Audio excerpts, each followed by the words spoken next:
Good evening, Warren. There we go, we're now live. Thank you, Paul. Well, good evening, everybody. Welcome to the January Planning Committee meeting, which I'm chairing tonight as Vice Chairman because Lisa has got COVID at the moment. So she's asked us to step in and carry on. I think we're probably going to be it tonight. We only need a quorum of 3, and we've got, what, 1, 2, 3, 4 voting members present, so we are okay. So, Louise, good evening. Any members of the public? You're muted at the moment. No, Louise is not working. The only member of the public is Councillor White if he wants to speak at this section. Okay, so no members of the public then, as far as we're aware. So Councillor White did ask. Sorry, can you hear me now? Yes. Councillor White did ask to speak in the public session today. Sorry, could you say it again, Louise? You broke up. Councillor White asked to speak in the public session today. Well, thank you very much. Warren, the floor is yours. Thank you, Councillor Cole. I just wanted to say a couple of words about the Christmas floods, and to say that I've had a very useful meeting with the Environment Agency last week, and they will be coming to the community board at the next community board to discuss what they did or didn't do during the floods. And I've also asked for the planning department to pick up some of the comments that were made over the Christmas period about the new care home in Cornwall's Meadow to make sure that it is being built as per the permitted plans. And also, just on another note, I noticed you've got the neighbourhood plan on your agenda this evening. Just from a local Buckinghamshire Council perspective, it would be nice to have some engagement at some point in the near future to see how it's going and how Buckinghamshire councillors can actually play a role in that.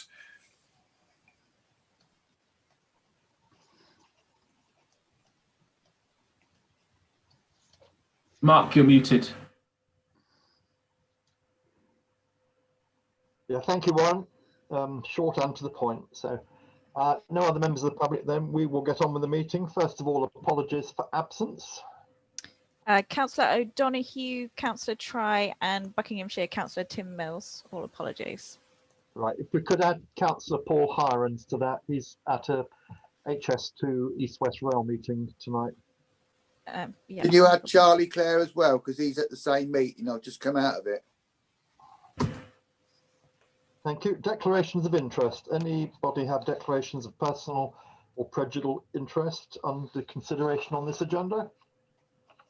No, thank you then. Minutes of the last meeting, which was Monday, December the 21st. They have been distributed. Anyone have any comments on them? So if we could pass those as a true record, then we will send them to council. Thank you. Item 4, Buckingham Neighbourhood Plan, Vale of Aylesbury Plan. The consultations on the main modifications to emerging VALP run until the 9th of February. Catherine has provided us with a very comprehensive breakdown of what is in there and what affects us. Robin, I think you want to speak about the flooding aspect of it. Yeah, thank you very much, Deputy Chairman.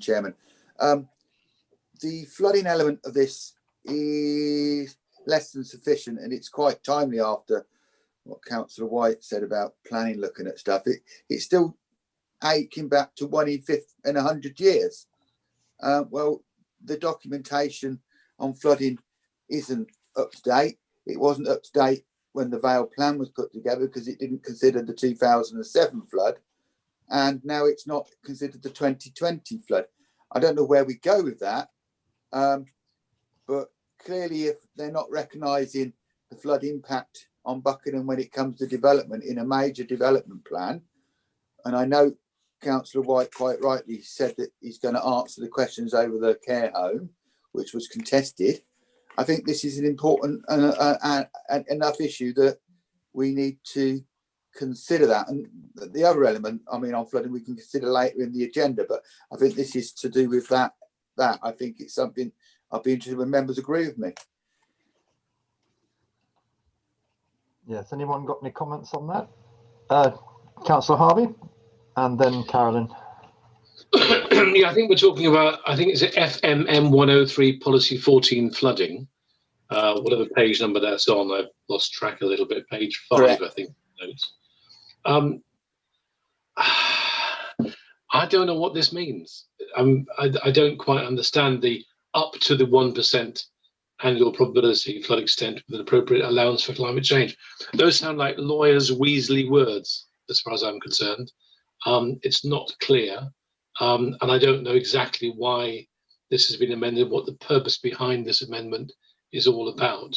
It feels, and I may be well wrong, but it feels like they're putting in mitigations within the plan that will somehow let developers off the hook from putting in proper flood defences or building where they shouldn't build. Correct me if I'm wrong, but that's what it feels like. And I would like us to at least ask the question, what does this paragraph actually mean in practice? Thank you. Carolyn? Thank you, Jim. Yes, FMM 103 does seek to address some of the problems, I think, which has been so exacerbated by all the developments that we've had recently. And it is not adequate enough. I think Councillor Harvey gets his finger on the question that should be asked there. But Maids Morton is certainly pointing out that all the underground systems that should be investigated before development takes place have not taken place, either recently or, of course, in the past. And we are looking at developments along the Morton Road at the moment, and they're all sort of uphill. And where's that water going to go? It's going to go down the Morton Road and will be seriously affecting the river flow. And it just hasn't been adequately considered. So I think this is a point that we should definitely bring up in the further consultations. Thank you. Anthony, did you want to speak, or no, we're just waiting? Robin? Yeah, I'm really pleased that both those points are picked up. We just clearly state the 1 in 100 years. Well, we know the 1 in 100 years is not actually true, and I believe at the previous council meeting when we discussed the motions, Anthony pointed out that the 1 in 100 years is now a red herring. Now, I'm not sure what the legal text says, as Councillor Harvey pointed out. If it's easing development, we don't want that. We want it to be more difficult to have development. I do think we need a legal explanation around the text, and Caroline's concerns are equally as valuable. I just think we can't walk away from this now. This is our one chance to maybe mitigate and bring it up, and if it makes problems for them agreeing the plan, so be it.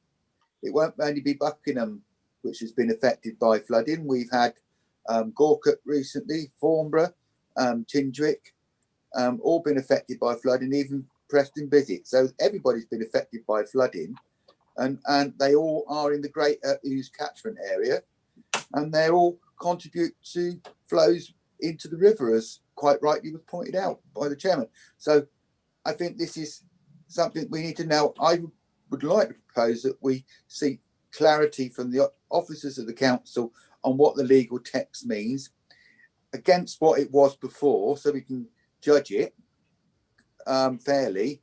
And if it isn't sufficient, what steps are they going to take in light of recent events into 2020 on December the 23rd? I don't think that's unreasonable.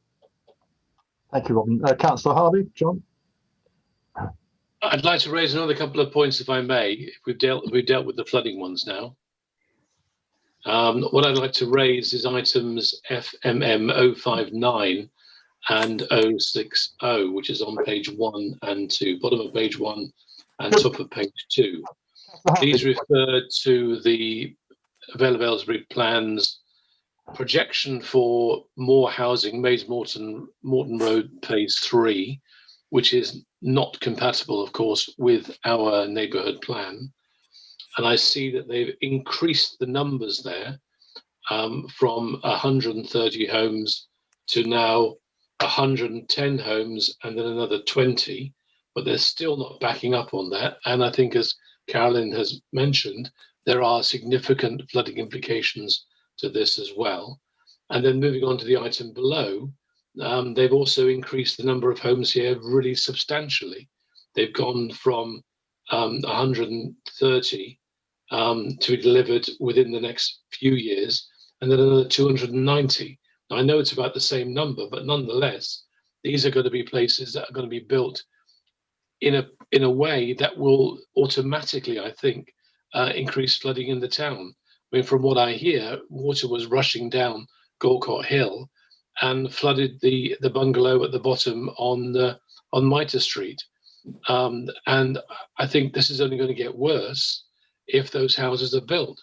Now, I'm a very simple human being. I thought the law said that plans had to be compatible with existing other plans. Why is it that Aylesbury Vale, or now the Buckinghamshire Council, can simply ride roughshod over the existing and made neighbourhood development plan, which specifically excludes these two areas for development for some very good reasons that we've discussed over the years? So, all right, in many ways, they're changing the phasing of this because the plan itself has been delayed. But I would like us to kick back at this again and say that both of these developments are out with our neighbourhood plan and they should not be happening. Simple as. Thank you. Before we go back to Robin, anyone else want to speak on this? Robin?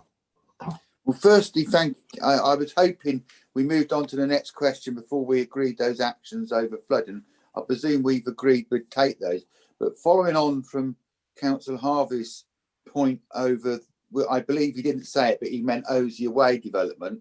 I knew where he meant, on the Galcourt Road, which is outside the boundary of the. I knew what he was talking about, and the Mays Morton Road 3 development.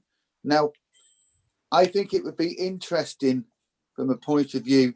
I know Councillor White made a robust statement at the start of the 170 houses in Mays Morton, and there was a deliberation over the determination of that application to be in fitting with the emerging neighbourhood plan, wasn't there?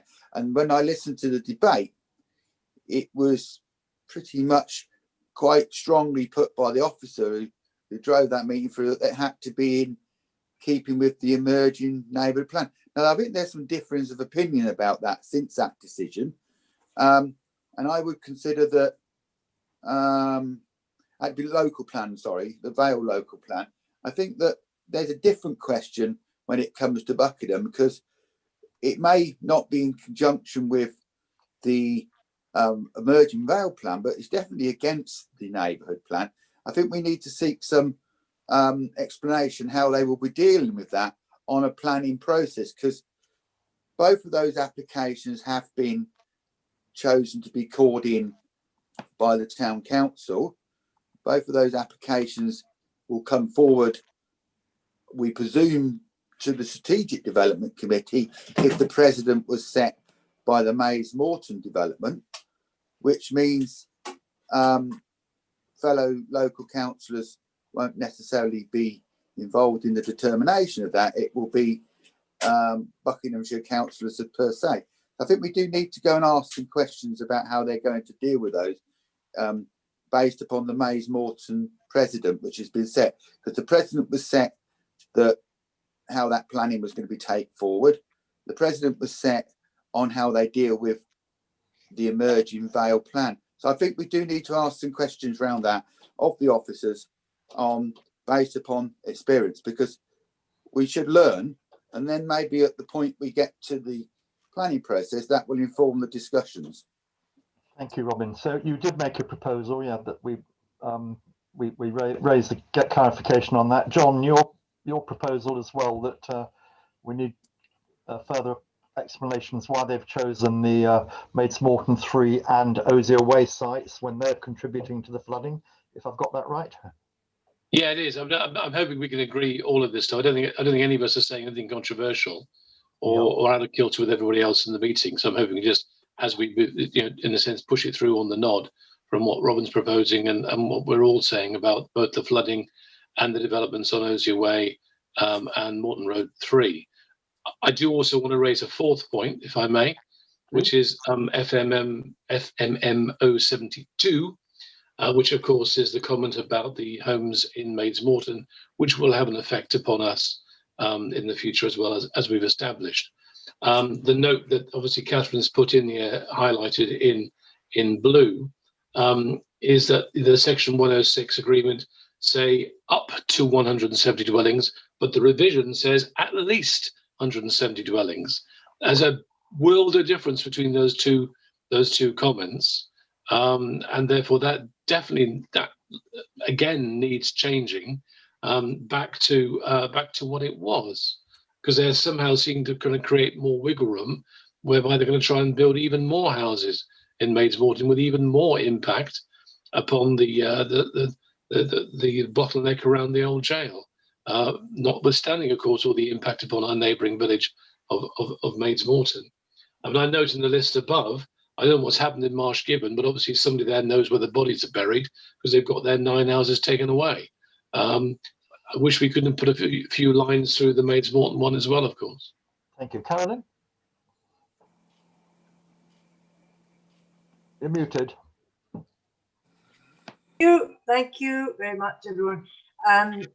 Yes, we're clearly putting in a lot of objections to FMM's 072 on the, well, bringing in as much as we can objection-wise under that change to at least.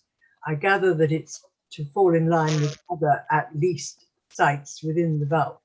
But it's ludicrous that other so-called medium villages, which Maids Morton still disputes it's a medium village, have been given somewhere between 10 and 20, 30 houses. Maids Morton has now got 182 because there is already an agreed application for 12 houses in Scots Farm Close. So to ask a village of this size with relatively few facilities to take 182 houses is a nonsense. And we've talked about the flooding. But the transport strategy was another point that I wanted to raise. I don't know if this is the right point to do so. But I noticed from the consultation plan, the new transport study indicates that development on the Brackley Road would have to go through the town centre. But there are alternative routes for both Morton Road and Maids Morton. And I beg to ask, what alternative routes are there? The only ones that I can see are minor rural roads, which under S106 for the Maids Morton site, they're trying to discourage using. So everything is going to come down the Morton Road through the jail, whether it's Brackley Road or Morton Road. And of course, the Brackley Road site was part of the Buckingham Neighbourhood Plan. I also noticed that there's going to be, have I missed it earlier, an upgrade to a dual carriageway between the Radcliffe roundabout and the what I think is the old Bletchley Road roundabout. But is this something that Buckingham wants to see, a dual carriageway separating Lace Hill, the industrial estates, or the shopping facilities from the town? I cannot believe that is policy that the town council would wish to see. Thank you. If we could just move further down, table 16, which is still under Appendix A, which is the protected and supported transport schemes. Catherine had kindly highlighted in yellow the Buckingham mentions there. The first one talks about the route upgrade of the A421 to the A413 between Radcliffe roundabout and the Bletchley Road roundabout. Well, it's still, most of it, 90% of it already is dualled, so we don't quite understand that. The only bit that hasn't been dualled at the moment is between Tindrick Road roundabout and the Radcliffe roundabout.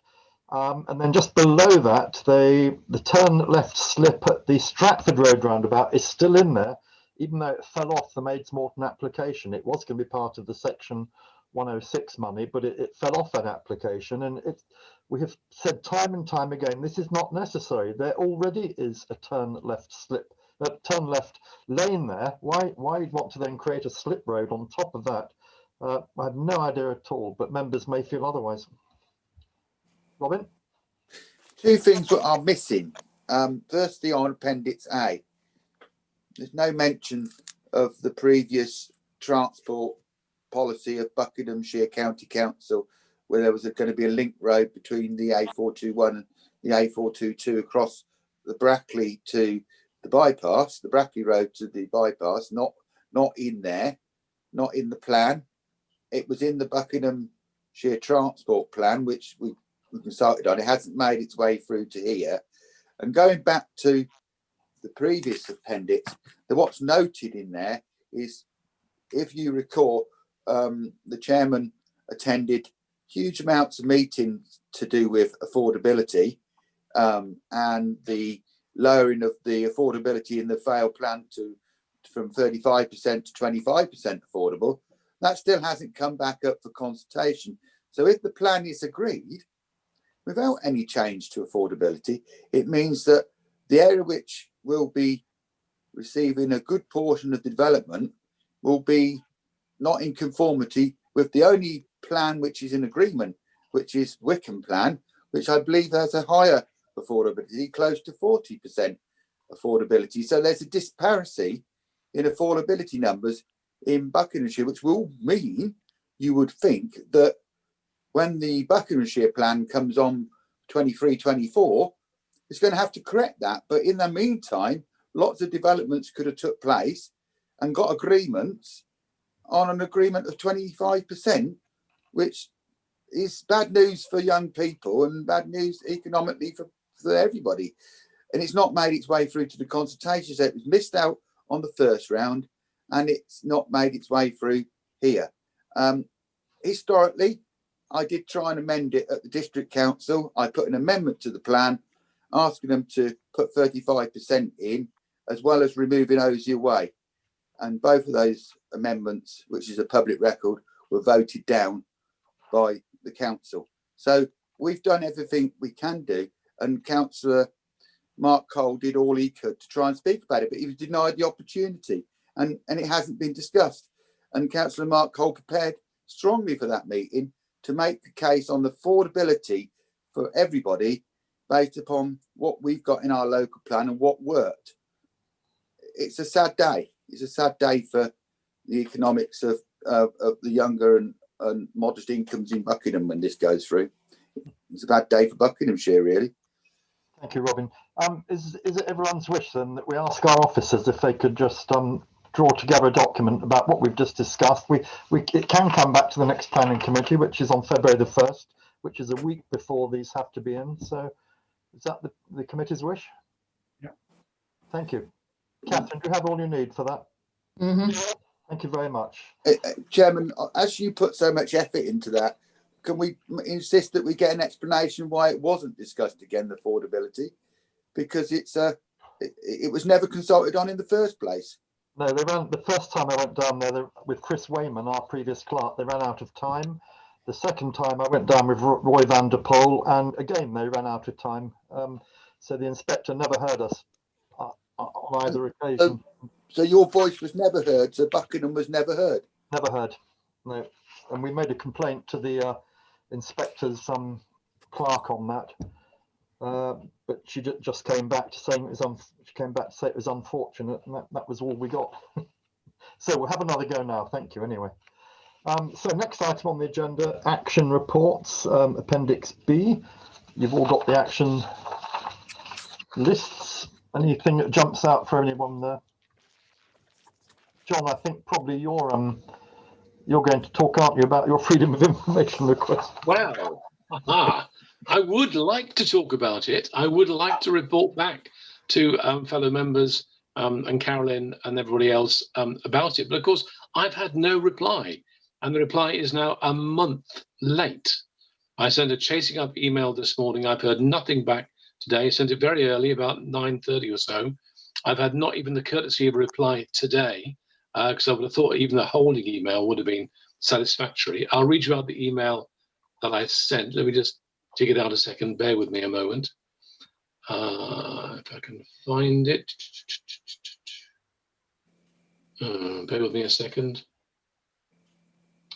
Here we are. I sent it this morning. I said, the woman who replied back at the beginning of January said to me that the service has been looking at your request and the case officer is dealing with it. So I've contacted them and asked for an update. That was on the 5th of January. I replied to her this morning saying, thank you for your reply. I believe we are fast approaching the point where I will have to make an official complaint about the delay. It is now a month late in answering my questions, which will probably lead to a referral to the ICO, the Information Commissioner's Office. Before we get to that point, I'm asking again for a reply to my questions, or at least may I have confirmation of when I can expect these answers. Frankly, this is appalling. And I really think the Buckinghamshire Council ought to get its act together and respond to those very simple questions that were made 2 months ago. Well, thank you for your efforts on that, John. And Robin? I think there is a serious issue here in the sense that if it was a week, 10 days late, you'd think fine. A month late is really not sufficient. Not to have an explanation for the delay is wrong. Now, what we could do is talk about some other mechanisms to be able to get that information. I've got some thoughts on that. But do you, outside the meeting, do you want, I'll have a discussion with John about that to see that if that's what he wants to do, is it's his question, not my question. And we could approach it on a more public question, which has to be legally answered. Those questions, if they're not going to answer them for a freedom of information request, they have a cabinet meeting in February. Maybe we get a written response there. That might not help at all, because if the officers are trying to prepare this response and they haven't managed to prepare the detail for some legal basis, the other one is to actually, for me to go and ask the question why it hasn't got a response first, because it's John's question, not my question. I didn't write it. I haven't. If I've seen it, I apologise, John. I can't recall what you said, but I do think this isn't good enough, and really, it's going to predict the whole way we go forward in the way that development was handled. It means we don't know, and there's uncertainty created by it.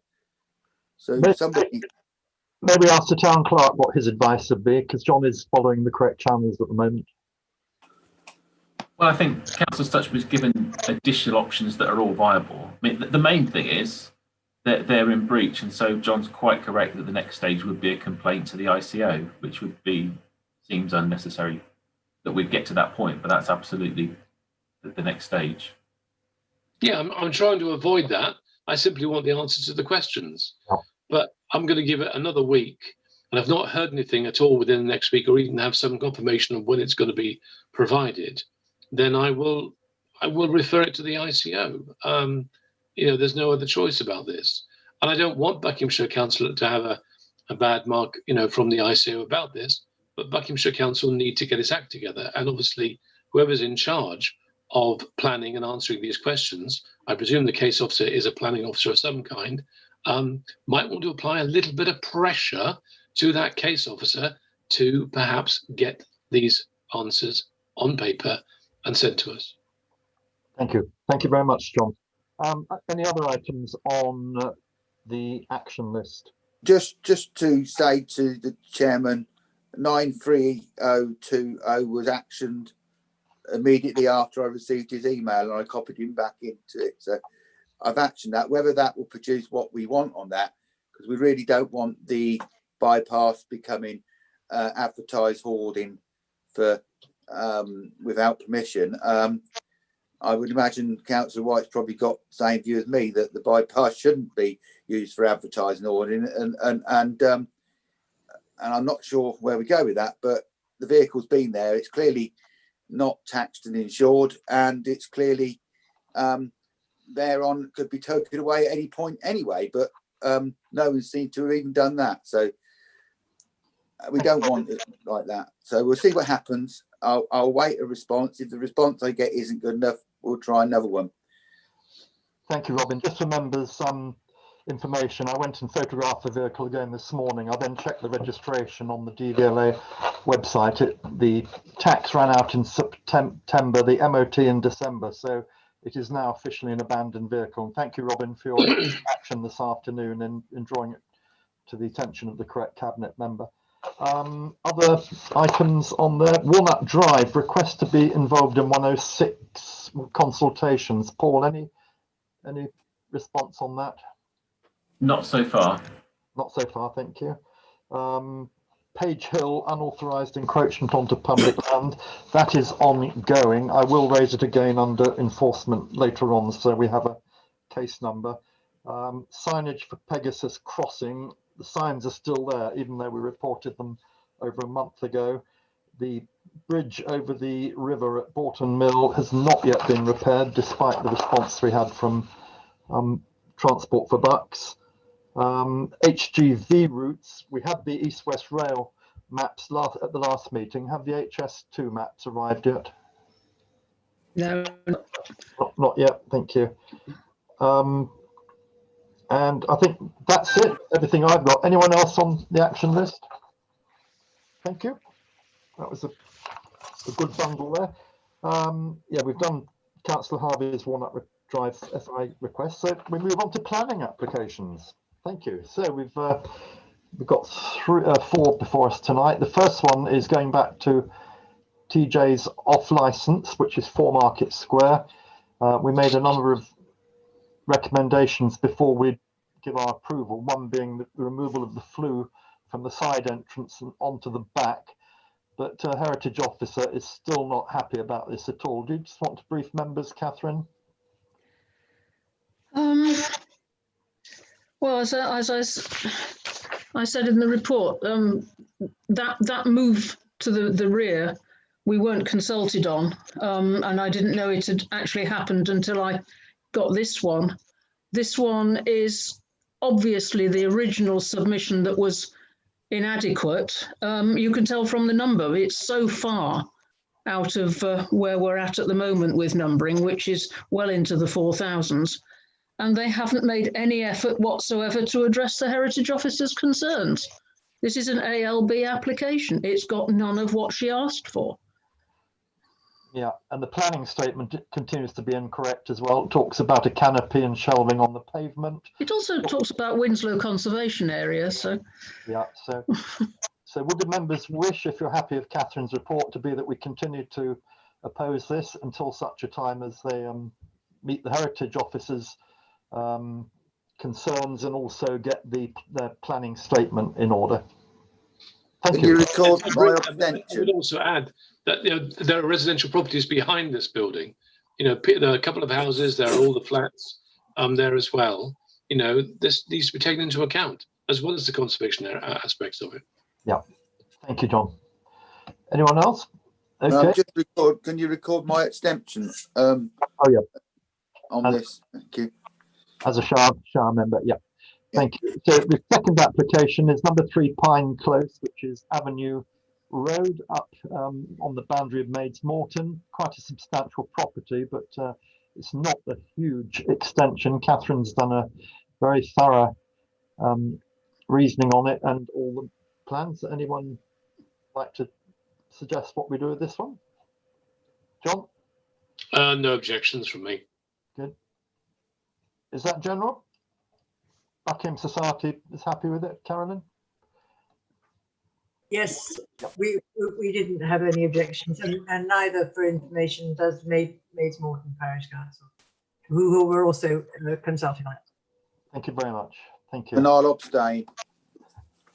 So item 3, land adjacent to 73 Morton Road. This is Roxwell revisited. We first saw this in 2015. It came back last year and it's got further amendments to it now. Catherine again has done a sterling job here in outlining everything on it. The main concern at the moment appears to be the footpath that we have objected to, because it basically goes to nowhere. It comes to a dead end and people would have to cross the road on what we consider to be a bit of a blind bend with traffic coming up quite fast there. The other thing to note is it has been reduced from 13 to 12 dwellings.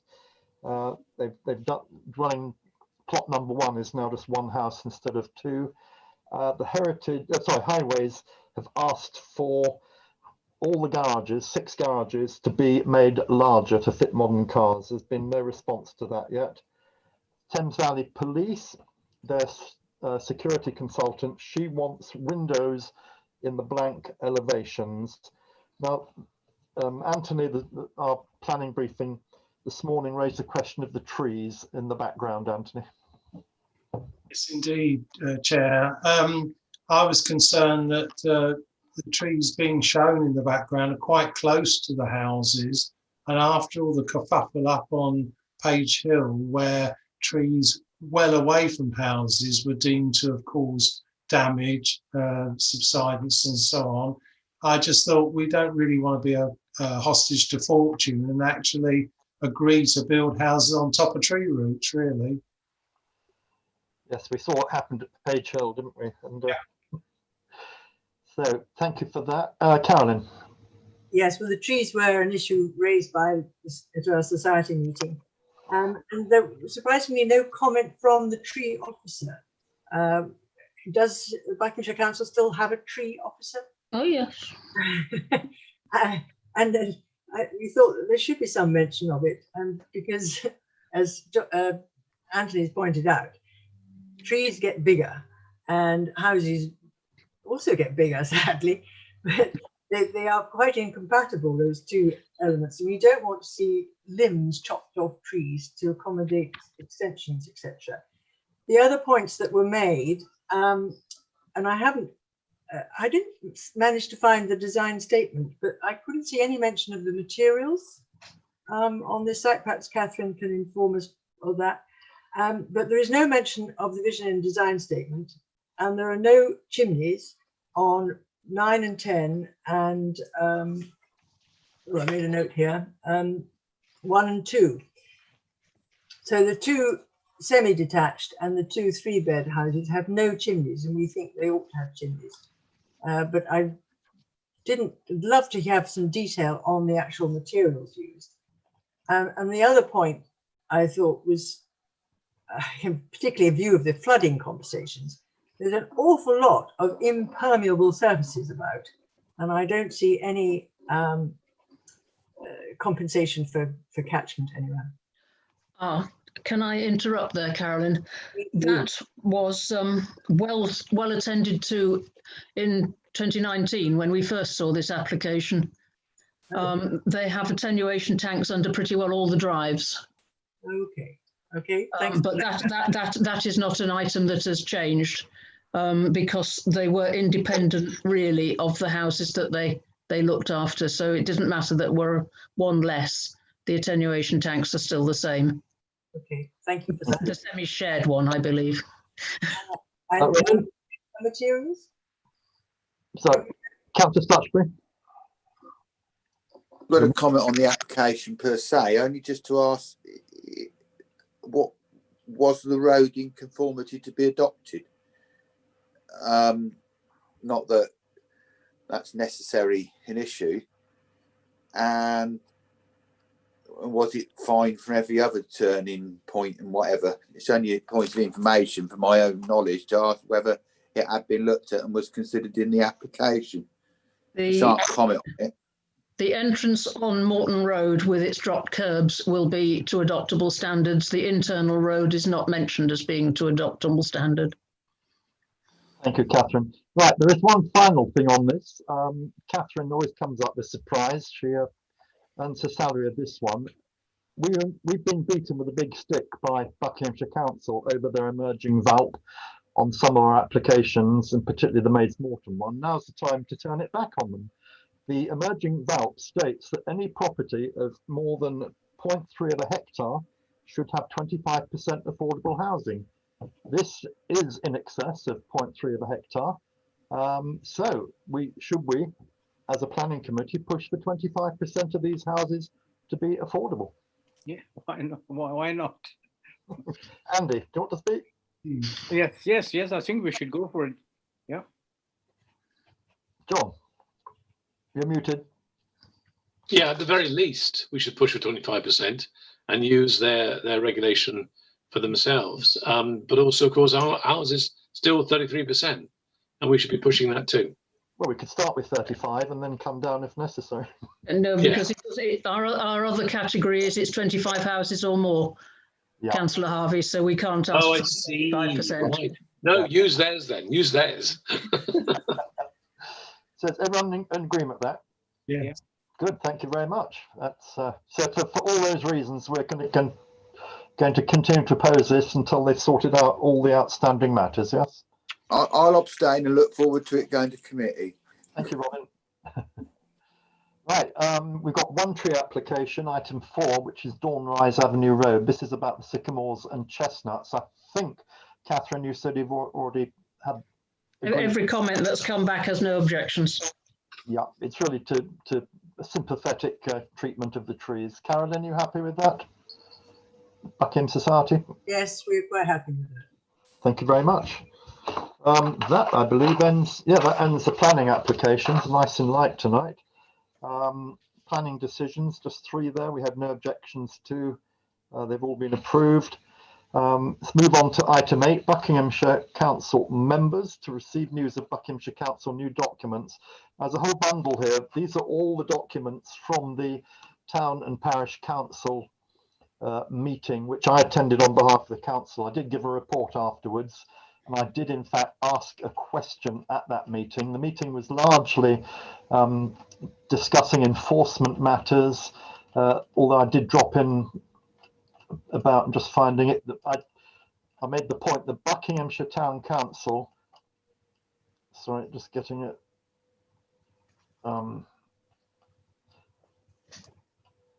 So Buckinghamshire Town Council has grave reservations about the new planning regime and the fact that we can only make our opposition to applications by it being vetted as to whether or not it should go before a relevant committee. Councillor White came back to us at the meeting, said he's already stated the information in the Constitution will be reviewed. However, this is not a quick process as the Constitution is a legal document. More information about this will be shared when it's available, but please continue to send your comments through. So thank you for that, Councillor White. But so we are keeping an eye on that, but we are not sitting down on this at the moment. Do members have any questions on this? Anything they want to raise? Councillor Stutchbury? Yeah, I do. I compliment Councillor White on the adult way that he dealt with this.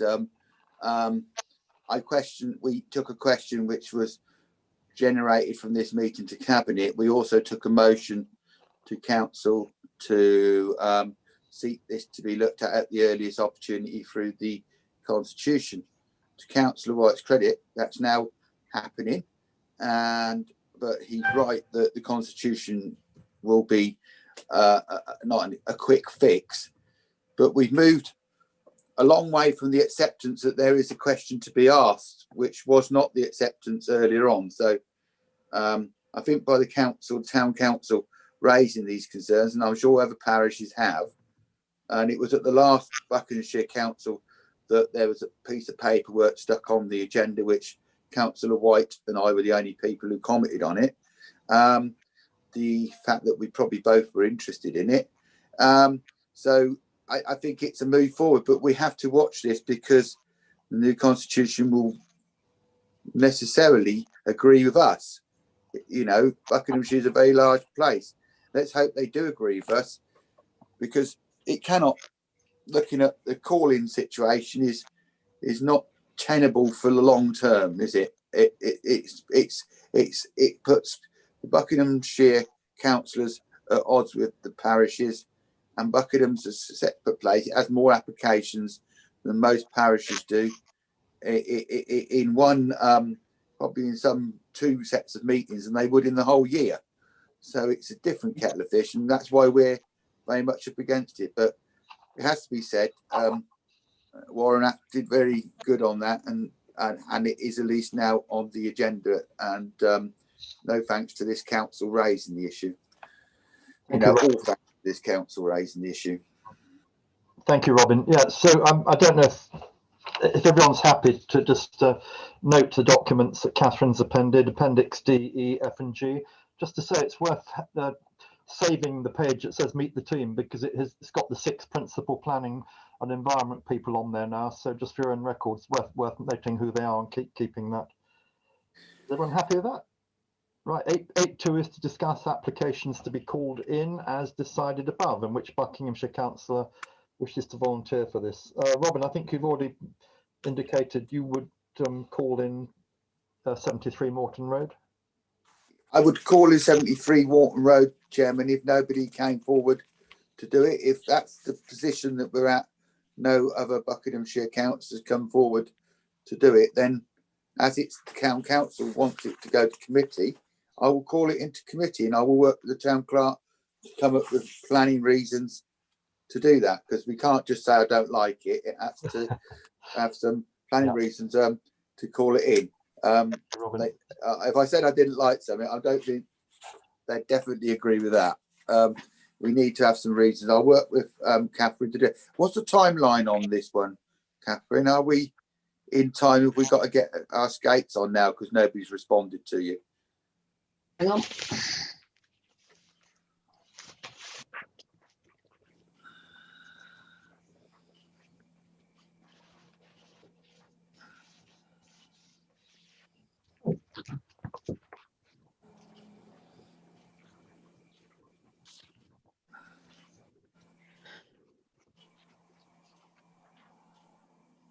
I did ask for an extension on this one, but I haven't heard back from Has yet. But normally it would be Friday. In which case, can we speak in the next few days and make sure that we're in agreement, and I'll do the process.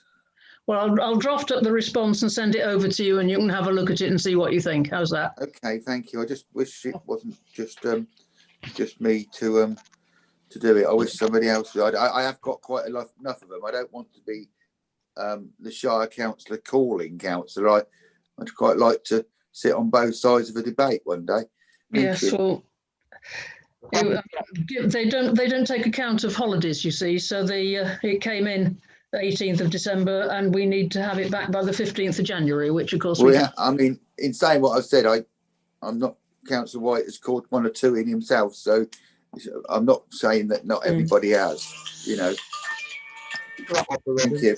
TJ's 4 Market Square, it's not a call in, is it? It's just we're objecting until they've got everything sorted out. So if I've got that correct, Catherine? Yeah. Yeah. Thank you. So item 8.3, an updated list of undecided, opposed and attend applications and call-ins attached for information. That's item 8. Is everyone happy with that? Or if not happy, at least they've noted it. Is that okay? Indeed. Right. Now,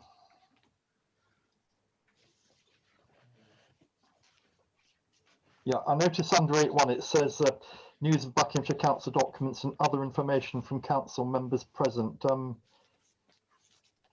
we normally at this point ask our members to add anything to this? We've got Robin, Howard and Warren all present. Robin. I'll be brief. You as it affects the way planning will come forward, I think it's relevant. At the last full council meeting at Buckinghamshire Council, they agreed the motion on accepting the principle of social housing being council housing. The motion was amended to read including all other sorts of social and such housing. Well, I think we must applaud Buckinghamshire Council for the first time in a generation and more, they have accepted the principle in a motion going before council that council housing and key worker housing is going to make is going to be part of the way they look going to the future.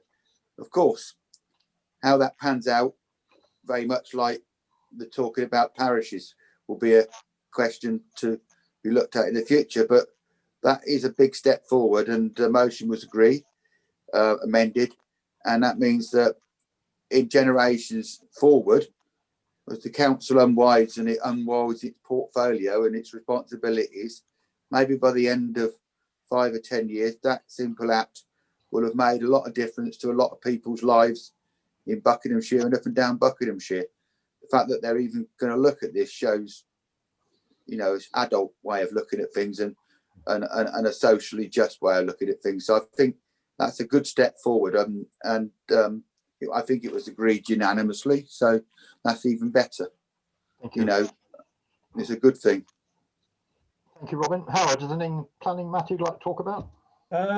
First of all, I'm on the select committee that looks into the budget, and one of the things we were looking at is the new Buckinghamshire Plan and the funding which the planning committee has applied for, and that will be going before the council at its next full council meeting to approve the budget. And there's £750,000 a year for 4 years allowed in that. It does seem a lot of money, but as we've seen with the Vale of Aylesbury local plan, there is a lot of work that goes into it. It's still going through the VALT plan. I think we're all tired about hearing about that, and a lot of it has been down to the inspector. I think the officers have been very patient. But anyway, there is a process to go through, which we have to go through as far as consultation goes.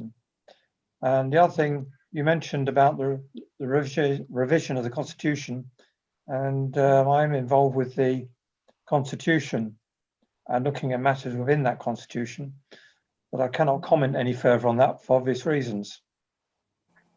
Planning-wise, I was asked to look at Overend Crescent, and it's still on the list, and I did write to the officer explaining my points of view, and because they altered it from a communal parking area to a specific parking area, which I thought was wrong. But anyways, with the officer now, they'll do the report in due course, and then I will take it from there. Thank you, Howard. Warren, you've been waiting patiently. Anything you'd like to tell us about planning wise? Sorry, I made my comments in the public session because I didn't realise there was going to be a councillor opportunity later in the agenda. Okay, well, we did note what you said. Thank you very much for that. Robin, something you wanted to add? Yeah, because I mean, the budget is gone through budget. We were going to talk about those figures. I didn't think we were going to stay on planning issues, but the budget has gone through budget scrutiny, which is finished now. There are some interesting figures in that, in Appendix 1, where the council is putting forward savings in the pension one. One of those is to do with planning and growth, which is a £2.9 million savings in the budget. I won't mention the other savings because it's nothing to do with planning, but it says savings in there. Whether that actually generates to do a cut, whether that's savings from work's being done, but it's an interesting figure. I see Warren shaking his head, quite rightly, and that figure's in there. And also, just on the budget, it's an unusual budget in the sense that it's a 1-year revenue budget and a 5-year capital budget. And I've still got to debrief on quite what the real thinking behind that is. I've got my thoughts, but I'll save them for another day. But it is the biggest budget ever probably set in Buckinghamshire, apart from last year, of amount of money ever set. You've got to remember it's a huge budget. So I think that go back and look at the cabinet reports for the last cabinet, and the budget scrutiny meetings are all public. You can go and look at that. But I only mentioned that figure because it was to do with planning. Thank you, Rob. I'll just say that I was not talking about the budget. I was talking about the fact there's an amount allowed in the budget for the forthcoming plan. Yeah. And it's a planning aspect. That's all. Yeah, thank you. I think we noted that, Howard. Thank you very much. Item Item 9, Buckinghamshire County Council meetings. No Buckingham applications at the next North Bucks Area Planning Committee, which was last week. And strategic sites last week was cancelled as well. Thank you. Item 10, consultation to receive and discuss a response to the government consultation on supporting housing delivery. Again, Catherine has done a comprehensive report on this, and part of it is a questionnaire on planning matters, which is quite technical, some of us feel. How do members feel? Do you think we should try and do this en masse or do it individually and let Catherine responses as last time? John Harvey. Yeah, I mean, there should be a question 0. Do you think this is a good idea at all? And basically, it's not a good idea at all. The notion that somehow permitted development will then include the ability for retail shops in our town centre to blithely turn themselves into residential units, with the chances that they'll never ever go back to being retail shops ever again, is completely outside of localism. We have a very carefully drawn up neighbourhood development plan, which includes commentary about what should and should not be in and the balance thereof in the town centre and so forth. This legislation will run completely roughshod over that and probably hundreds of other local development plans as well. I think it's a very bad idea. I'm not saying it should never happen, but I think the notion that somehow that we create the Wild West, whereby any owner of any property, be it office or retail or industrial, can decide more or less on a whim to actually turn it into residential accommodation is just frankly appalling. And I repeat, there is no mention of this in the Conservative manifesto on which they were elected in 2019. This is outside of the promises made. Yes, it's helpful to cite the build, electoral sort of claptrap that was put around, but this is not the way to achieve proper housing for the people that people need in the country. So I think we should resist this legislation. And frankly, I don't think it's even worth answering the question other than say, this is a very, very bad idea.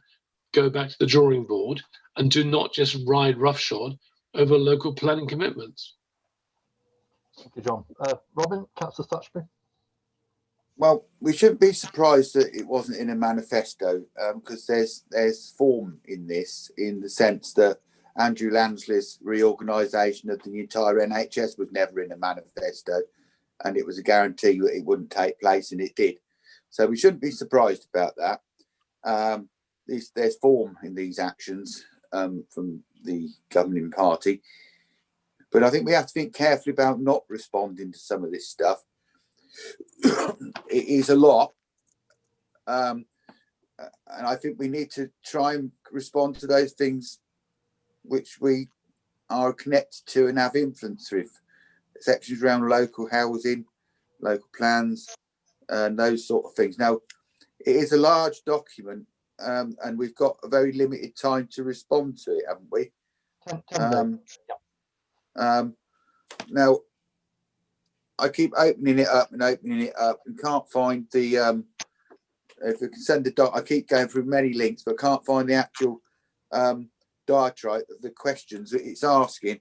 And that might be my ignorance. It'll keep popping up, but anyway, public consultation. Yeah, so I think we should at least open the floor up on this, because we're not the only people in Buckingham who might want to comment on this. It could be there's elements which other people have read from the Buckingham Society. It could be that other community organisations as well have read this. And we should try and, we haven't got enough time to discuss those things, but we should try and include any reasonable comments and concerns as part of our response, and agree that because we haven't got time by email. Not respond is probably a bad thing, because we'll be quoted as never responding to it in any way. And well, you can't criticise it because you didn't bother to respond. So, and giving stuff at Christmas is bad form as well, isn't it? I did a consultation at Christmas. What person charitable person would want to do that, you know, over Christmas. It's not been a normal Christmas, has it? That's rant over. Thank you, Robin. John?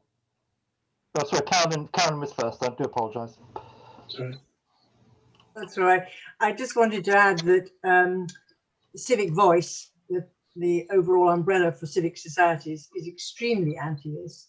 I could send a link through to what they're preparing as a post to this consultation, which it really is. On top of everything else that's coming through, I think they're relying on fatigue setting in and nobody responding. But one of the most worrying aspects that has been highlighted by Civic Voice is the application of permitted development rights to conservation areas. That's a big change. And obviously Buckingham is, for us, very luckily, blessed with a very large conservation area. But if permitted development rights are removed from that area, it only can herald cowboy development. I heard John say, I think that's absolutely right. And it should be fiercely opposed. It's a nasty little consultation slipped in, and we should definitely oppose it. Thank you. John? I'm not saying we don't respond. I'm simply saying we don't respond to the detailed questions, because I would say, just like Carolyn's just said, that the whole premise of this is wrong, completely, utterly wrong. It's called here, where are we? Supporting housing delivery through a new national permitted development right for the change of use from commercial, business and service use class to residential. It's about permitted development. So it's saying that we won't even discuss it. It'll simply saying, you know, TJs will just turn themselves into a flat, and we won't have any power, nor will Buckinghamshire Council have any power to prevent that, because it will just be permitted development. That in itself, and I'm just using TJs, by the way, as an example, because we were discussing it earlier, that in itself is wrong, absolutely, utterly wrong. This is undermining fundamentally the whole planning structure of the country. And if it starts here, then kind of what next, really? Because if they get, you know, if the government gets this on the statute book, then frankly, what's else is to let them do anything else they want to. It's just not on altogether. And I'm saying we don't bother with all the intricate questions that they've been very cleverly designed to distract us. It's the main principle that needs fierce resistance. Thank you, John. May I suggest that we do what we did with VALP, that anyone who wants to respond, just put their answers there and let Catherine have them so she can collate everything. We've got 10 days in which to do that. This would seem to be the logical way to do it. What do members feel? Anthony? Yeah, by all means, but can we actually just effectively write across the face of this, we reject this concept in its entirety, and that is our measured response? Yeah, it can be prefaced that way, can't it? Yeah. Well, that's as far as I was going to go, actually, and then I was going to put my pen down again. Well, can we leave it to members to do what responses they wish? Let Catherine have them; she can collate them and come up with them. Yeah, if possible before the weekend, because we are running out of time. Yeah, 10 days, 28th of January. So yes, but I have to have time to collate them and make them into some sort of. Everyone, please. Haven't quite finished there because Appendix J, Catherine disseminated a lot of the information from about interpretation of all the new classes. They're self-explanatory. What is worrying is under Appendix J is on page 3. It's the faster planning process. The proposal is that for major developments, 16 weeks should be reduced to 13 weeks for validation. And for other, with 13 weeks reduced to 10 weeks, forcing local planning authorities to give these applications priority status over other developments. There's a whole list of reasons why this is wrong. We don't meet 2 weekly, which we'd have to. Residents won't have time to absorb the yellow notices if they go up. And there's many things wrong with this, as Catherine has pointed out. What do members feel about this as far as town and parish councils are concerned?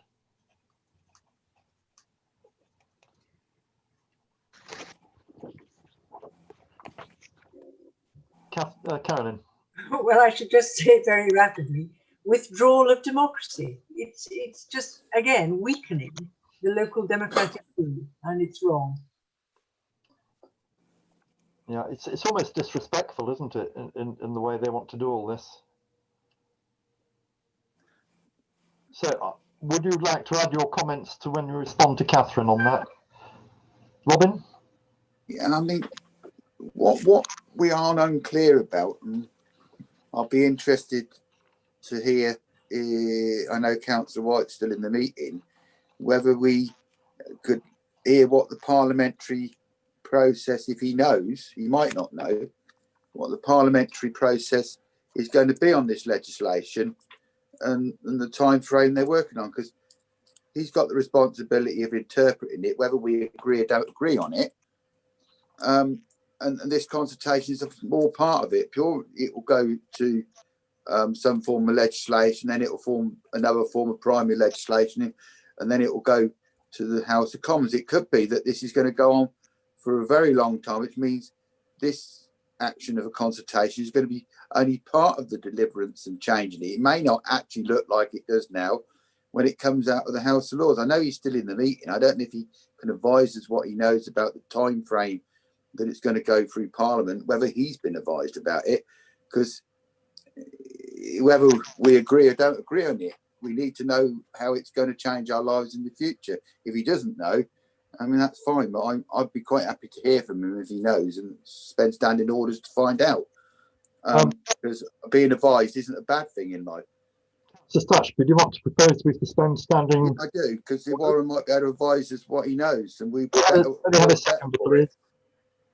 Thank you, Anthony. Seconded. Everyone happy? Warren, thank you. If you could perhaps respond. Certainly. I'm afraid I don't have a definitive answer for that specific question. I was in a meeting with other councillors and Robert Jenrick earlier, well, actually late last week, and he did infer that there would be some parliamentary business later this year, but I suspect he meant the white paper changes rather than this change to permitted development. I am conscious that the government did change the use classes back in October. I don't think that was a parliamentary process, so you might want to check how that went through previously. But I can say that the Buckinghamshire Council is reviewing this consultation very carefully. We share very similar concerns that you've already outlined in terms of impact on conservation areas and retail. One of the things that I think is quite interesting is how town centres could be designated in future, and if that's a role for neighbourhood plans to continue to designate what the town centre area is. But I think it has also made us think very carefully about how do we enable flexibility within town centres in a post-COVID and a smaller retail market sector. So it's going to be really tricky. But I do expect quite a robust submission from Buckinghamshire Council to be submitted before the deadline. Warren, presumably your concern also be for your staff. It'd be huge pressure on them, wouldn't it, to have to start selecting which applications are priority, rushing everything through. I can imagine you'd have to, take 50% more staff on, perhaps. It certainly would be a challenge.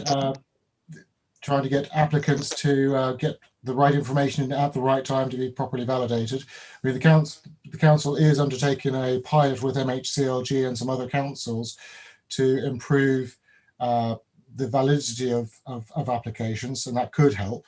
But yes, I think you're right. It could well be a challenge. I'll just ask one question. When we agreed those responses, that they would take a response from council, I did see some of the responses which were from Cabinet, which were quite robust responses to the government's proposals around some of the prejudices that we probably all share. Will those ones be the final response, Warren, or will there be, because it's, as you say, it's a change in fees, will there be some additional concerns gone there? Because though I think we're agreeing on I think we agree that there needs to be a response. What the actual response is, we won't go into that. But I think the response from the County Council was quite a robust one, wasn't it? It was. I'd like to think that's. I mean, me and you like jarring at each other, but I have to say it was quite a robust response, and it did pick up many of the salient points which I do think my view would be as a town councillor here that we need to keep reinforcing, having the council give those points back out, because they may help the deliberations going forward, because there was some very strong objections in there, and it also, the joke about the budget, I think that I made a joke about the budget. I think we have to look at the precept in its entirety. I just was being, I noticed you in the chat line mentioned to me, I was just making a comment based on one section of the precept budget, which you did message me saying that was naughty. And I accept your comment, Warren. I think the budget should be considered in its entirety. But I would have reported you coming back to have a go at me, mate, any day. But can you come back to us with what the final deliberations are of Buckinghamshire Council? Because I think when we're deliberating these things, we shouldn't be saying, oh, well, they're against us, when some of that was things that we've all been crying out for. I think we need to make sure that everybody knows what the council's done. You didn't outright object to it, which I wanted to, but that's fine, because that's a difference of approach. But I do think you do need to make sure we keep communicating that to the parishes, because it's a big chunk of work that you're undertaking there, and it needs to be actually seen as such. Thank you, Robin. Thank you for your advice, Warren. So can we resume standing orders? Thank you. So thank you. What is the outcome of that? That when we respond to Catherine, that we also ask Catherine to add our concerns about the faster planning process, the effect it will have on town and parish councils, and also on the LPAs, the local planning authorities. Is everyone happy with that? Thank you very much. We're nearly there. Enforcement. Item 11. Anyone got any enforcement issues? Robin, you've raised about trees in the Great River Ouse. River Great. I wonder whether we should consider this. Unfortunately, because of COVID, it was a very narrow operation, and I was the only councillor present. That we cleared quite a lot of trees out of the river areas that we could, but it was evident to us that there is a lot of trees in the river. Now, the Town Council, to its credit, is very good at doing those works on its riparian ownership. Now, we've just had a major flooding event, and if you follow the river out past Fisher's Fields and out the town, debris on the side of the river can end up in the river and then catch on other trees, slow down the flow, and affect properties up and down the river. I think it's a good time, if members agree, that we have a community-wide look at this and try to flag it up with the principal riparian owners, authorities, and that, to try and at least get the trees which are out of the river. And if they can't say that there wasn't necessary, because when you look at what happens with trees, I went out with some officers looking at another area of flooding in a parish that I'm involved in as a Buckinghamshire councillor, and you see how trees weir water and hold it back. The sooner the water gets out of Buckingham and goes through it, the better. Anything in the way is wrong. I don't know how we approach that. We've got volunteer groups, we've got good organisations to do it, we've got councillors, but I do think that a joint effort between all of us, Buckinghamshire Council, everyone, to make sure we photograph all the trees which are in the river when we're out and about, and do a bit of a campaign all together, not separately, to get the river clear in light of the flooding. I don't think that's a bad time to do it, and it's the most poignant time to do it. And rather like drink driving, suggests that your trees in the, it's unacceptable to block your river type of thing. Because you know, drink driving harms people. It's no different really, and the way you deal with your trees in the river. I don't think the analogy is probably not wrong. It's wrong, but my thoughts are there. Yeah, so the enforcement part of this is reminding the Environment Agency of their enforcement responsibilities, isn't it? So yeah. you need to address a formal letter from Buckingham Town Council to the Environment Agency to remind them of what you've just been telling us. I also, thank you, Chairman, I also think we should make it more of a Buckinghamshire councillors' response as well. If we've got, you know, Shire councillors and different people to add into that, so that it's not one voice, it's a unified voice. And also it might become a popular cry further up the river from other parishes then, because we're not going to have the magic wand to get rid of this, and we have soldiered on for a number of years with different organisations to get them to take responsibility for their trees, and it's not that we haven't, they never have. My view is, till corrected, the Environment Agency have the powers to enforce them to take action, and we should make the Environment Agency play its card. Thank you, Robin. Thank you. Any other Carolyn? Well, I wasn't going to mention this, but following what Robin's been saying, there is a river warden scheme in Buckingham.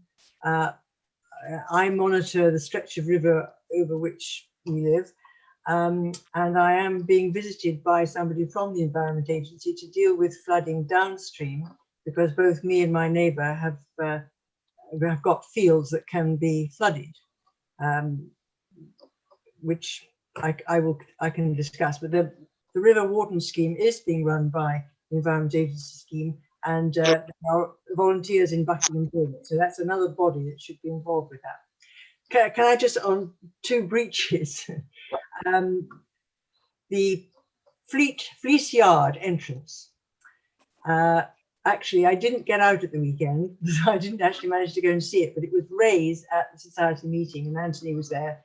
And I don't know if you managed to see it, Anthony, but they've put some sort of temporary surface over there, which completely negates its status as within the middle of the conservation area, which was one point. And the second one is the Cornwall's Meadow car park, where a hedge and a fence was put in to prevent cars, principally, taking a shortcut when on the circuit. But pedestrians have, quite rightly, because it's a desire line, they come off the bridge from the Heartlands and they walk into the car park. And of course, they've broken the fence and the hedge is all looking a bit awry. It surely would be sensible to create a proper pedestrian access there so that people can walk through both safely and not make it an eyesore, which it is at the moment. Thank you, Carolyn. Is everyone happy with that? Howard, thank you. Something about the river and instructions in the river. There is a large stretch with, I think it's about 3 trees across the river, which is fallen from the town council land. But it's not the sort of thing that our green spaces team could remove, because they are big trees. We might be able to apply to the community board for funding as part of one of their schemes to actually get some of those trees removed. I think that ought to be looked at as well. Howard, when we went through the river through Borton Park, I have to say that most of the trees which were fallen were from the other side of the river and electrical works. I don't know where those 3 were. If you carry on down the walk towards Buckingham, towards the athletic club, it continues the story right up to the cricket club and everywhere else. I think you're right that maybe we get all the information, do a campaign, and then find some way of funding the removal if the community board ends up paying for it. But let's try the gentle approach with the landowners first. I'm more interested in getting those trees removed from the river than going through the niceties of who the trees belong to.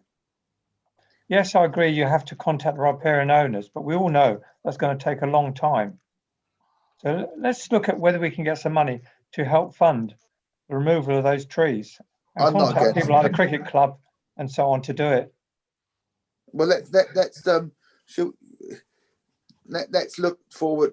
I mean, I think you make a logical suggestion, Howard. I wasn't putting it on and saying that my proposal was the only one. I think if you think that the community board is appropriate mechanism and we can put a reasoned proposal to them for some funding to it, I'd be all supportive of it. Of course I would.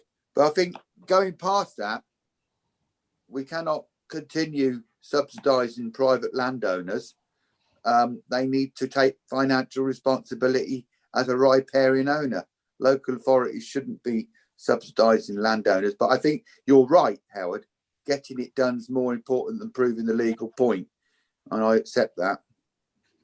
Yeah, could we ask the town clerk's opinion on that, about getting community funding? Obviously, really grateful to cooperate on spending community board funding in Buckingham and removing trees. We'll discuss it tomorrow. I'll have a chat with Lee about anything we've already thought, but certainly we'll take that forward, see what we can do, and then report back. Well, as Howard's not on the committee, I'll propose what Howard suggested, and we'll take it to another meeting and that we investigate that. Thank you. Any other enforcement, John, or you're just agreeing?